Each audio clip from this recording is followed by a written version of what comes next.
Jada Collins is the commentator and spokesmodel for Ebony Fashion Fair, the world's largest traveling fashion show. She's also one of the faces of Fashion Fair Cosmetics. Collins has walked over 1,000 runways from LA to Paris to Rome, wearing the fashions of the world's top designers. And her photos have appeared in hundreds of magazines. I recently had a chance to meet Jada and learn what it takes to be a supermodel. She gave me some of her fabulous trade secret makeup tips. 2, 3, 4.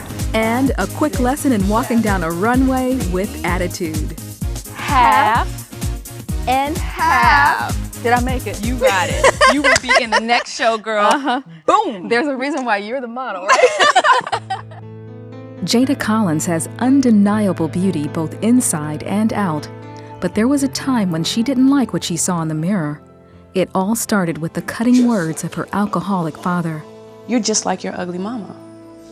And that seems like it's just a few words, but those words disabled me, literally. It's a fear of not having security. It's a fear of what people think about me. It's a fear of, Dad, why don't you love me? Where you been? I've been to the store. Jada and her younger sister watched their father beat their mother. I've seen my dad stomp her and punch her and kick her, and I've seen lots of things happen, and I always said, well, that's never gonna happen to me. I'm never gonna let that happen to me. And there was this deep sadness of grief from my mom.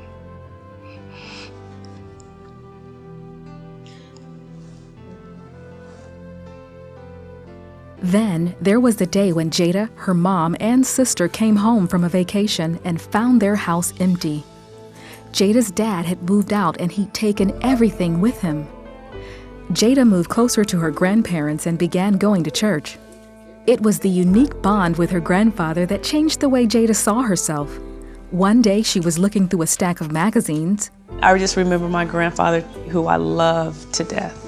He told me, he said, you would be the prettiest little model. And that just opened the door.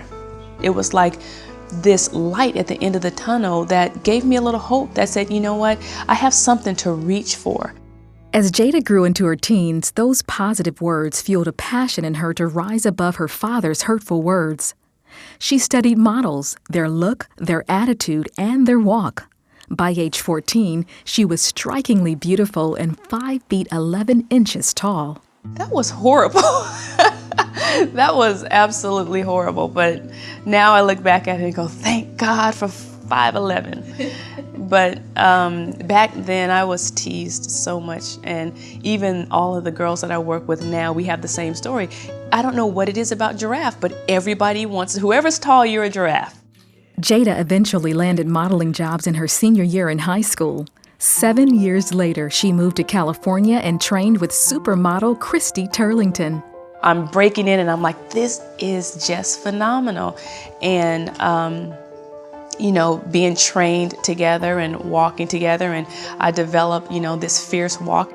Jada set her sights on becoming a supermodel. She was picked from thousands of entrants to become an Ebony Fashion Fair model. Her first thoughts? I'm gonna be a part of history. I'm gonna be a part of African American history as being one of the Ebony Fashion Fair models. Jada loved every minute of her new opportunity. She modeled in 180 cities worldwide. The camera flashes and the audience's reaction seemed to reach out to validate her as she walked the runways. But when the show was over and the lights went out, Jada's insecurities came to the surface. Self-esteem became such a huge issue.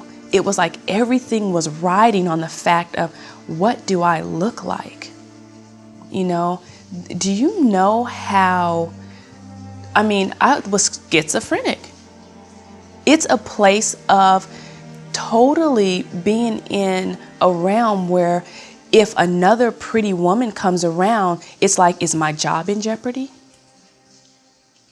We're constantly in competition.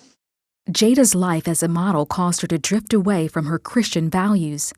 A sweet-talking man lured her even further away. This person is telling me that I'm wonderful, telling me that I'm gorgeous, telling me all of these wonderful things.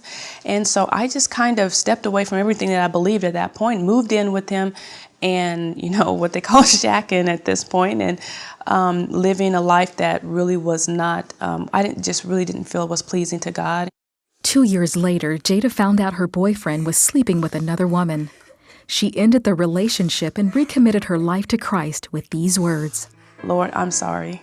I've made some mistakes again. Please take me back. And this time, I'm not turning back. Jada learned about God's forgiveness and began to read her Bible. She forgave those in her past who had hurt her, especially her father. I stepped out on faith. I called my dad. We talked and we got some things hashed out. I understand why he did some of the things that he did. And with the words, "I'm sorry and I forgive you," Jada was able to walk away from years of bitterness and unforgiveness. I am a prayer warrior. I don't care what I'm going through. Even when I'm on stage, I'm saying, Lord, I just praise you. I bless you. I give you praise, glory, and honor for deliverance. In 2003, Jada married gospel artist and minister Ernest Collins Jr. And she's written a book called Beautiful, which speaks to women about overcoming their past and becoming all God has called them to be. She continues on as an Ebony Fashion Fair commentator and supermodel. My career has been spectacular.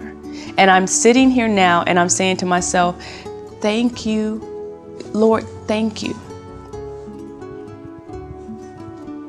Oh. Just thank you. Because it couldn't have gotten any better for me. I just know that God reigns and He is faithful and He's my King.